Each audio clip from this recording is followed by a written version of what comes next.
Simon Cowell had built a reputation that felt almost unshakable in the world of entertainment, known for his blunt assessments, unfiltered honesty, and the ability to reduce even the most confident performers into silence with a single sentence. He had become more than a television personality. He was an institution of judgment. For years, his life seemed defined by control over the room, control over careers, control over the narrative of success and failure. Yet beneath that polished exterior was a man who, like anyone else, carried private longings he rarely spoke about. One of those was fatherhood, though for much of his adult life he insisted it was not for him. He joked about being too set in his ways, too comfortable in solitude, too focused on work to ever imagine changing diapers or telling bedtime stories. But life has a way of rewriting even the most firmly held scripts. What followed was not an announcement or a dramatic turning point, but something quieter and more personal, a shift that began inside him long before the world noticed anything different. The idea of a child, once dismissed so easily, started to take shape in his mind in ways he could not fully control. It was not ambition or planning that led him there, but emotion, something he had often analyzed in others, but rarely allowed to guide his own decisions. The foundation of his identity began to subtly shift, though at the time, he would not have described it that way. To the outside world, everything remained the same: the shows, the critiques, the confident posture behind the desk. But internally, something unfamiliar was forming, something less rigid and far more vulnerable than anything his career had ever demanded of him. It was the beginning of a transformation he could not yet name, but would eventually come to define the rest of his life in ways far deeper than fame ever could. A Valentine's Day that redefined everything, February 14th, 2014, was expected to be like any other day in the carefully structured life of Simon Cowell. It was a date associated with celebration and romance in the abstract sense, but not necessarily something that had ever altered his personal trajectory. That year, however, the day became permanently etched into his memory for reasons he could never have anticipated.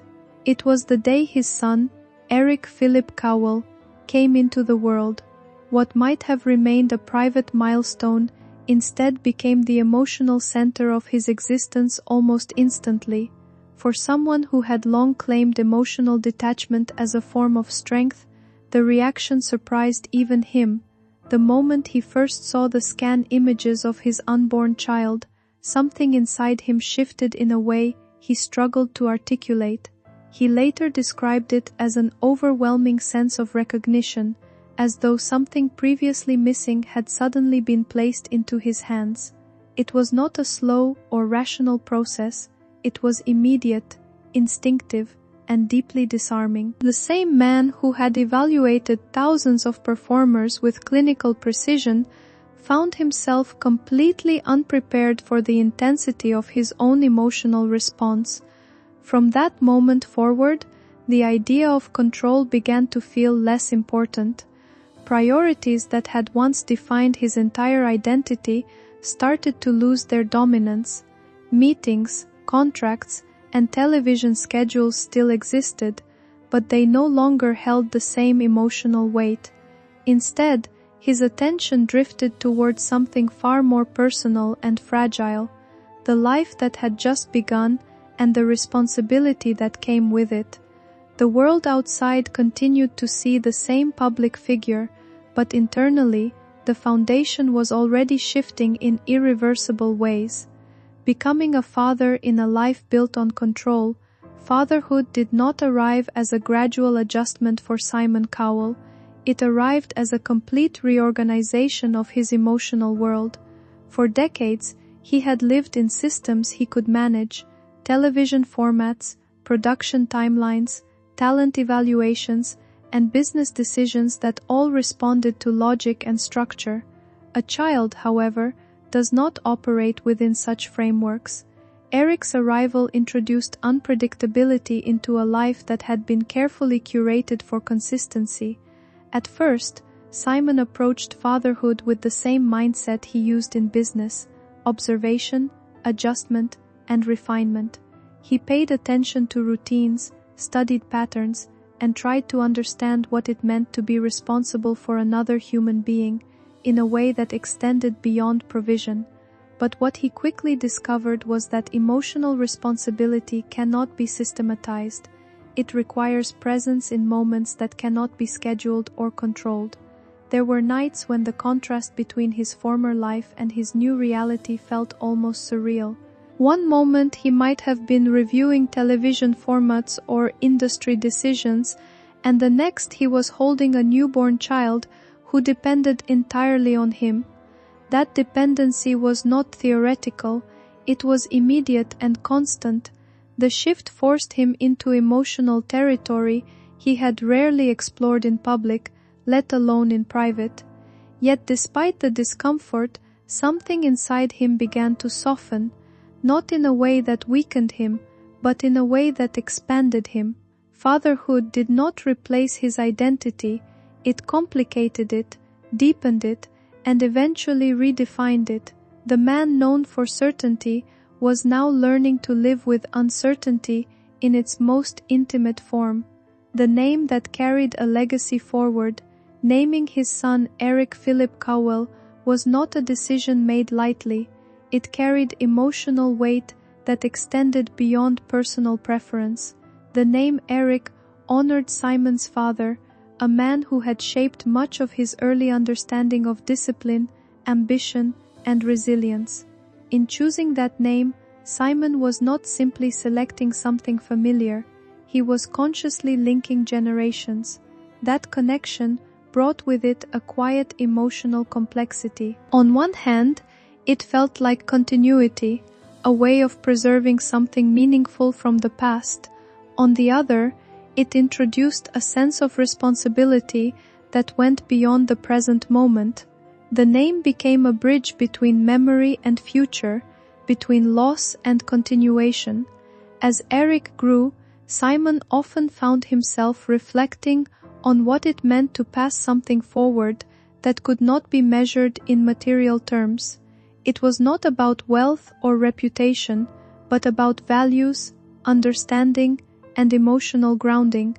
The expectations he placed on himself as a father were not about perfection, but about presence, ensuring that his son felt seen, supported, and understood in a world that often moves too quickly for individual differences to be acknowledged.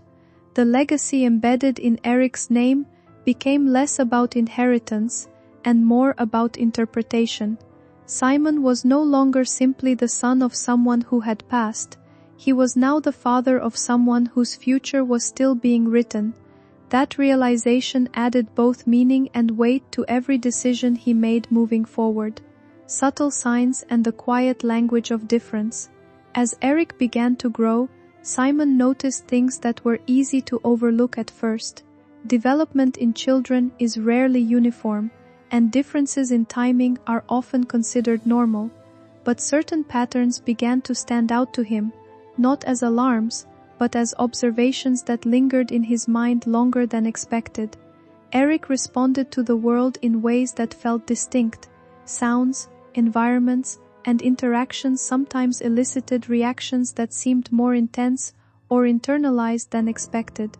Communication did not follow predictable milestones, and silence often became a more familiar form of expression than words. These moments did not present themselves as problems, but as variations, subtle shifts that invited curiosity rather than immediate concern.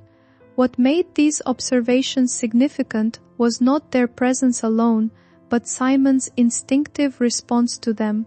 He did not dismiss them, nor did he rush to define them. Instead, he paid attention.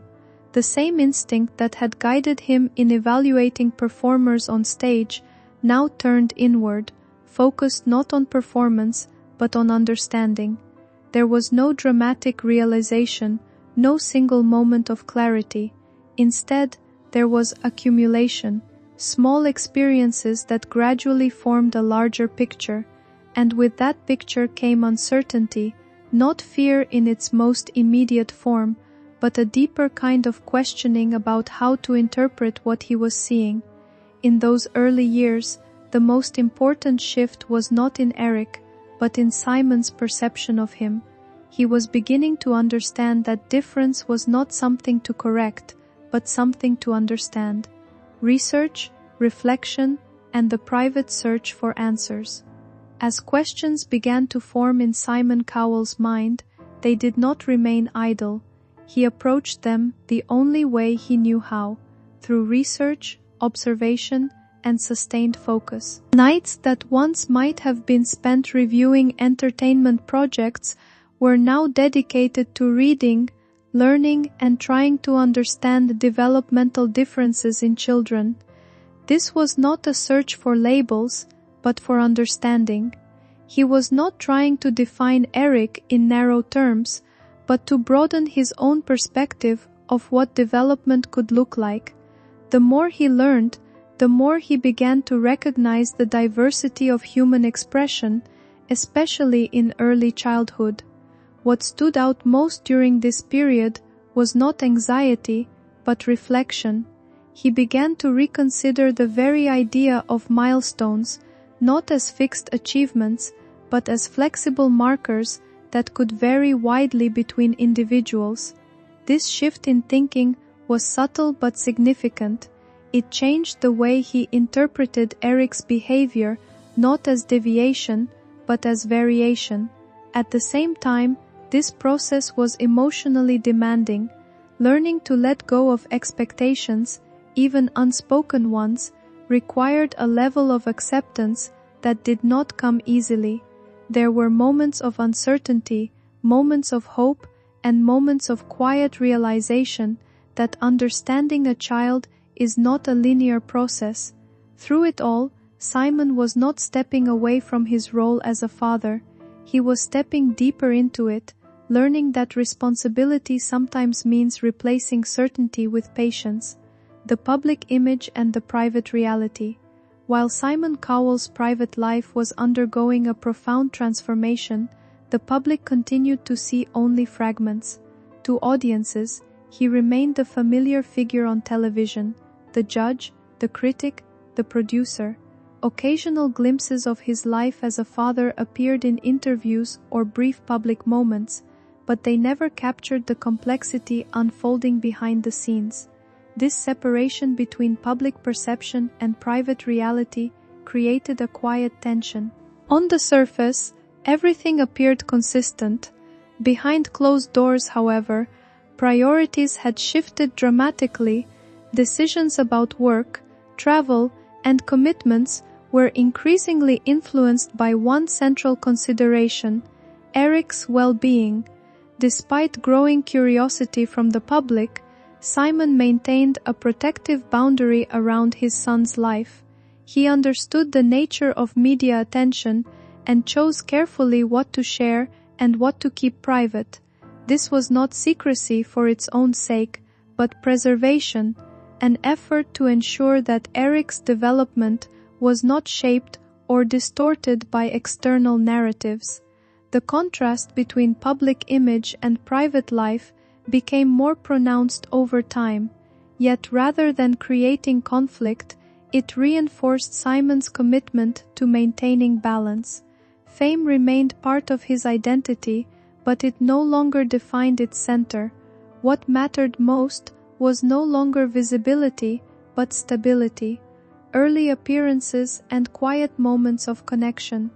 There were rare occasions when Eric appeared in public moments alongside his father, and these instances were often interpreted as glimpses into a softer side of Simon Cowell. One such moment occurred during a televised appearance where Eric briefly joined him, capturing the attention of audiences who were accustomed to seeing Simon in a far more guarded role. However, what viewers often saw was only the surface. Behind those moments were careful considerations about comfort, environment, and emotional readiness. Simon was not showcasing his son, he was including him in ways that felt safe and appropriate. These appearances were not about performance, but about connection. In them, observers could sense a different dynamic, one defined not by authority or judgment, but by attentiveness. Simon's focus was not on how the moment was perceived, but on how Eric experienced it. Such moments, though brief, revealed a shift that had been taking place for years. The man who once evaluated others for public approval was now primarily concerned with private well-being. It was a transformation that did not require announcement, only observation. And yet, even in these glimpses, the full story remained largely unseen. Protecting a private world in a public life. As Eric grew, Simon's commitment to privacy became increasingly intentional. The entertainment industry thrives on visibility, but fatherhood demanded the opposite. Protecting his son meant creating boundaries that shielded him from unnecessary scrutiny. This was not always easy. Curiosity from the public often extended beyond professional interest, and speculation occasionally filled the gaps left by silence. But Simon remained consistent in his approach. He chose not to engage with speculation, not out of indifference, but out of responsibility. Behind the scenes, this meant restructuring aspects of his life. Work schedules were adjusted, commitments were reassessed, and environments were chosen with care. The goal was not isolation, but balance, ensuring that Eric could experience childhood without being overwhelmed by external attention. In doing so, Simon was redefining what it meant to be both a public figure and a parent. He was learning that influence does not require exposure, and that protection is often a quiet, ongoing decision rather than a single action. The result was a life that appeared unchanged from the outside, but was fundamentally different within.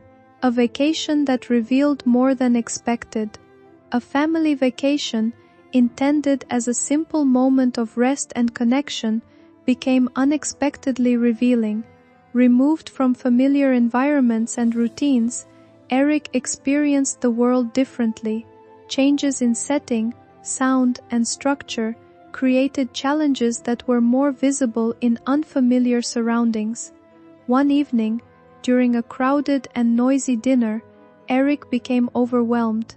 The sensory intensity of the environment led him to withdraw, seeking comfort in a way that was deeply instinctive. For Simon, witnessing this moment brought clarity to observations that had been forming over time. It was not a moment of panic, but of understanding. He recognized that his son's experiences of the world were distinct, shaped by sensitivities and perceptions that required a different kind of support. That night marked a turning point, not because everything changed immediately, but because uncertainty gave way to direction. It became clear that seeking professional understanding was not about labeling, but about learning how to provide better support. It was a decision grounded in care, not fear, learning to live beyond labels. After the diagnosis and the initial wave of understanding, life for Simon Cowell did not settle into simplicity the way people sometimes imagine it might. Instead, it entered a more nuanced phase, one where clarity existed alongside complexity. Knowing that Eric was on the autism spectrum provided a framework, but it did not provide an instruction manual for everyday life. Each day still required interpretation, patience, and emotional flexibility. What changed most profoundly was not Eric, but Simon's internal response to uncertainty. Before fatherhood, uncertainty had often been something to eliminate or control. Now, it became something to live with.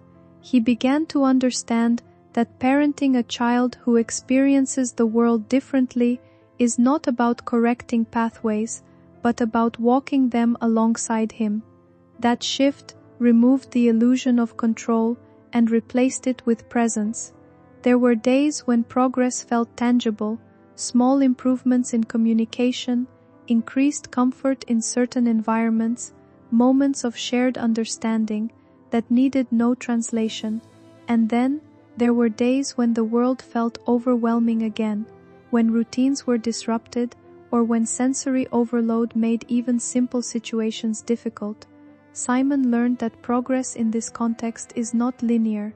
It bends, pauses, and sometimes retraces itself. What anchored him through all of this was a deeper emotional realization. Eric was not a problem to solve, but a person to understand. That understanding did not arrive in a single moment. It built itself slowly, through repetition, reflection, and lived experience. And in that process, Simon discovered a version of fatherhood that was less about achievement and more about acceptance, the home that became a sanctuary. As time passed, Simon's home began to transform in ways that reflected Eric's needs rather than external expectations. The changes were not dramatic in appearance, but they were significant in purpose. Noise levels were considered more carefully. Spaces were organized with consistency in mind. Routines became an essential part of daily life, not as restrictions, but as forms of stability. This restructuring did not happen out of obligation, but out of observation. Simon noticed how predictability created comfort and how small environmental adjustments could make a meaningful difference in Eric's sense of safety. Over time, the home evolved into something more than a residence. It became a carefully shaped environment designed to reduce unpredictability and support emotional regulation. Yet within this structure, there was still room for joy. Play remained an essential part of their connection, even if it sometimes looked different from conventional expectations. Repetition, patterns, and familiar activities became shared languages of interaction. These moments carried a kind of intimacy that did not rely on words. For Simon, this new version of home life required a recalibration of expectations. Spontaneity, once a natural part of his world, gave way to intentional planning, but rather than feeling restricted, he began to see this structure as a form of care. It was not about limiting life, but about making life more accessible for his son. In that space, fatherhood became less about instruction and more about adaptation, the emotional weight of unwritten conversations. One of the quieter challenges Simon faced was not external, but internal, the emotional space occupied by conversations that did not unfold in the way he had once imagined. Like many parents, he had unconsciously held expectations about communication, shared stories, verbal exchanges, questions asked and answered in real time. As Eric's communication developed in his own unique way, Simon found himself adjusting those expectations. This adjustment was not easy because it required letting go of imagined futures that had never been consciously acknowledged until they were no longer applicable. But what replaced them was not absence, it was difference. Communication began to exist in alternative forms. Expressions, gestures, behaviors, and shared routines became meaningful signals of connection. Understanding was no longer dependent on speech alone. There were moments when this realization carried emotional weight, not sadness in a simple sense, but a quieter form of reflection, the acknowledgement that parenting sometimes involves releasing imagined versions of life in order to fully embrace the reality of it. Over time, Simon began to recognize that connection does not require symmetry, it requires attention, and attention, once fully given, reveals its own language, public attention, and the pressure of interpretation. As Eric grew older, public curiosity inevitably persisted. The presence of a well-known father meant that even private family moments were occasionally viewed through a public lens. This created a persistent tension between lived reality and external interpretation. Much of what was observed from the outside was incomplete. Photographs, brief appearances, and isolated moments were often interpreted without context, leading to assumptions that did not reflect the full picture. Simon became increasingly aware that visibility often strips away nuance. Rather than responding to speculation, he chose restraint. This was not passive silence, but active protection. By limiting public exposure, he ensured that Eric's experiences were not shaped by external narratives or expectations. Still, the emotional challenge of this reality was present. Watching interpretations form around a child's life, especially when those interpretations lacked understanding, required a level of patience that extended beyond typical public life. It demanded emotional discipline in environments where reaction is often expected. Yet through it all, Simon remained anchored in one principle. His responsibility was not to public perception, but to his son's well-being. That principle guided decisions that often went unseen but carried significant weight in shaping their daily life. The quiet strength of routine and repetition. One of the most impactful tools in Eric's development was consistency. Routine, repetition, and predictability became essential elements in creating an environment where he could feel secure. Over time, these structures helped reduce uncertainty and allowed moments of comfort to emerge more naturally. For Simon, embracing routine required a shift in mindset. His professional life had always been dynamic, fast-moving, and unpredictable. Adapting to a lifestyle built around repetition required a different kind of discipline, one rooted not in ambition, but in stability. Daily life began to revolve around patterns that supported emotional balance. These patterns were not rigid impositions, but supportive frameworks that allowed Eric to engage with the world at his own pace. Within those structures, small victories became meaningful milestones. What emerged was a rhythm that worked not because it was imposed, but because it was observed and refined over time. Simon learned that consistency does not limit growth, it enables it. In this environment, progress often appeared subtle, but its impact was lasting. Moments of joy, hidden in simplicity. Despite the challenges, there were countless moments of joy that did not rely on grand gestures or public recognition. In fact, many of the most meaningful experiences were found in simplicity. A shared activity, a familiar pattern, or a moment of connection could carry emotional weight far greater than any public achievement. These moments were often quiet, almost invisible to anyone outside the immediate environment. Yet, within them, there was a depth of connection that redefined what joy meant for Simon as a father. He began to understand that joy is not always expressive. Sometimes it is contained in repetition, in familiarity, in shared presence without expectation. These experiences did not replace earlier visions of fatherhood. They transformed them into something more grounded and real. The absence of spectacle did not diminish their significance. If anything, it enhanced it, because in those moments, connection was not performed, it was experienced, redefining success outside the spotlight. For much of his career, success for Simon Cowell had been measured in visibility, impact, and audience response. But fatherhood gradually redefined that metric. Success became something quieter, more personal, and less dependent on external validation. A meaningful day was no longer defined by professional achievement, but by emotional understanding. A moment of calm, a successful transition, or a shared interaction became markers of progress that carried deeper significance than any public accolade.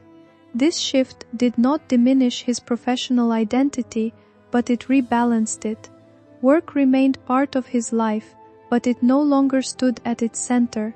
Instead, it existed alongside a more private and emotionally grounded form of purpose. In this new framework, success became less about being seen and more about seeing, truly observing and understanding the needs of another person without imposing expectation. The role of patience in emotional growth. Patience became one of the most essential qualities in Simon's evolving understanding of fatherhood. Not patience as passive waiting, but as active engagement with time as it unfolds at its own pace. He learned that emotional growth cannot be rushed. It develops in its own rhythm, often outside the boundaries of expectation. This realization required him to let go of urgency and replace it with attentiveness. There were moments when this patience was tested, moments of frustration, uncertainty, or emotional fatigue. But over time, patience became less of a conscious effort and more of a lived practice. It allowed space for understanding to grow where expectation once stood. Navigating change without losing identity. One of the more subtle challenges Simon faced was maintaining his sense of identity while undergoing profound personal change. Fatherhood, particularly in the context of raising a neurodivergent child, reshaped his priorities but did not erase who he was. Instead, it expanded his identity, layering new emotional dimensions onto an already established foundation. He remained connected to his professional life, but his emotional center shifted. This balance required continuous adjustment. It was not a fixed state, but an evolving relationship between two parts of life that now coexisted. In navigating this balance, Simon learned that identity is not static. It evolves in response to experience, and sometimes the most meaningful growth comes from roles that were never anticipated. A future built on understanding rather than expectation. As time continues, the story of Simon Cowell and his son is not defined by resolution, but by continuation. There is no final version of their journey, only ongoing development shaped by understanding, patience, and connection. What began as an unexpected transformation has become a sustained way of life, one that prioritizes emotional presence over external validation. In this evolving narrative, the focus is not on predicting the future, but on engaging with the present. Each day offers new opportunities for understanding, and each moment contributes to a broader sense of connection that continues to grow. In the end, the most enduring shift is not in circumstance, but in perception, and within that shift lies a quieter, deeper form of fulfillment, one that exists not in recognition, but in relationship. The diagnosis and the language of understanding. In December 2018, after a series of consultations and evaluations, Simon Cowell received confirmation that Eric was on the autism spectrum.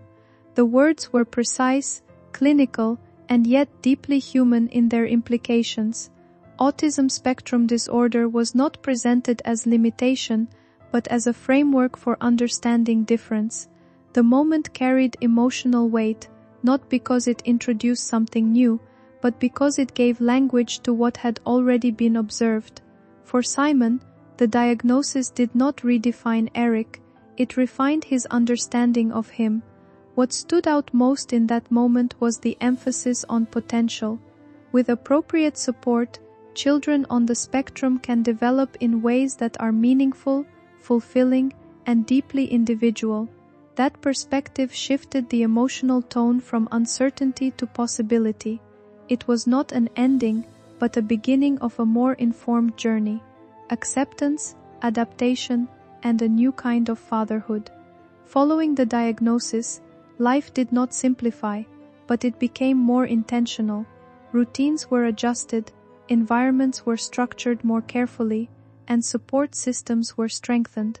Fatherhood became a practice of adaptation rather than expectation. Simon's understanding of success evolved. It was no longer about milestones defined by external standards, but about progress defined by individual growth. Communication, connection, and comfort became the new measures of development. This shift required emotional adjustment.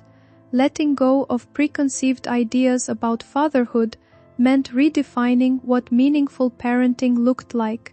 It was not about loss, but about transformation. In this new framework, patience became central. Progress was measured not in speed, but in depth, speaking publicly and shifting conversations. Eventually, as speculation grew, Simon chose to speak publicly about Eric's autism. His intention was not to invite attention, but to replace speculation with clarity. He acknowledged his son's diagnosis and emphasized his well-being, his happiness, and his individuality. The response was mixed, as public reactions often are. However, among parents and advocates, his words resonated deeply. Many saw in his experience a reflection of their own. By speaking, Simon shifted the conversation from rumor to understanding. It was a decision that balanced privacy with honesty and protection with acknowledgement. The impact extended beyond his own family, contributing to broader awareness and empathy. The quiet transformation of expectations. Over time, Simon Cowell's understanding of fatherhood settled into something quieter but more enduring. Expectations that once existed in abstract form were replaced by lived reality. This did not diminish his role as a father, it deepened it. He came to understand that love does not require conformity to expectation, it exists in recognition, patience, and presence. Eric's way of experiencing the world was not something to correct, but something to engage with. This realization reshaped not only his parenting, but his perspective on life itself. Judgment, once central to his identity, became secondary to understanding. A legacy redefined by love and understanding. In the end, the story of Simon Cowell and his son Eric is not one of transformation from hardness to softness, but from certainty to understanding. Fatherhood did not erase who he was, it expanded what he could be. Eric did not change Simon by fixing him or reversing his worldview. Instead, he revealed dimensions of patience, empathy, and presence that had always existed but were not previously central. The legacy being built is not defined by fame or judgment, but by connection. It is measured in trust, in shared understanding, and in the quiet moments that rarely reach public view.